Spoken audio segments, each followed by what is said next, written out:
We're talking about diversification and ETFs with A.J. Monty. Hi, A.J., how are you? Good, thank you.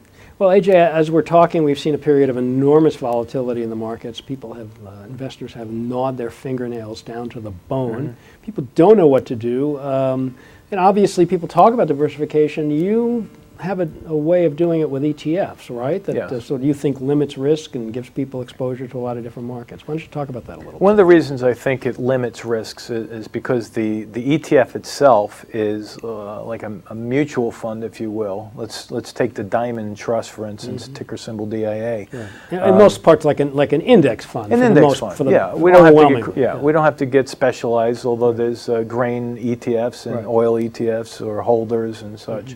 But what I've seen over my years of experience here is there's a lot of investors who get so entrenched in investing that if you were to dissect their portfolios and pull them apart, you'll see that most of their positions would resemble a lot of the ETFs that are out there. Interesting. And so what's happening... Does that mean people who own individual stocks as well, or people who own mostly funds? Individual stocks, and also if you throw the funds in there, there's some people that are over-diversified to the point where they have a mutual fund here, they have some Dow component stocks over here, and they're so overextended in all areas that they're really not in any directional trend. They're just in the market all around. Right. So how do you address that with ETFs? Well, it's also good to do some screening. ETFs don't have the fundamentals an individual stock would, although the managers are responsible for taking care of that and getting in and out of their positions or balancing them. But however, the ETFs themselves are very technically driven. I'm not going to say I don't use fundamental analysis because I do.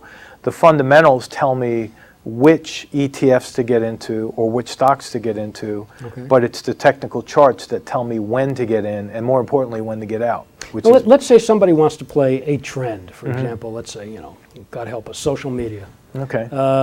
And they say, oh, this is going to be hot. Never mind that the private market has driven these things up hugely, but let's say they want to get into that. So, I mean, would you think an ETF would be a better way to get in than, say, trying to buy Zynga or Groupon or yes and no. Again, that's still an emerging market, in my opinion. It's so new. Social media with a lot of people going out there and looking. Hey, I'm going to go buy Facebook or I'm going to go buy Google. And if you look at some of these prices, they're out of reach for most people. So the average investor isn't going to have enough buying power to participate. So the ETF.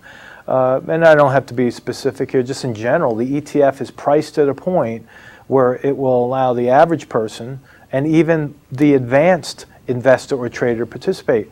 Most of the ETFs out there have a very robust and diversified option chain attached to them. So someone wants to do a conservative option play can still get a good return on investment without risking too much in their portfolio. So also very quickly, I mean, obviously you don't have to pick winners and losers then because the ETF has both the winners and the losers. So you may not get as much upside, but you certainly limit your downside, right? Absolutely. It's not a hedge fund, but it's something that will help spread the risk out so that if you have one of the Dow components and you're trading DIA, you could have one of the Dow components take a hit on a downgrade, maybe because of a bad earnings announcement, but yet it's not going to hurt your portfolio that much. We've been speaking with A.J. Monty on the MoneyShow.com video network.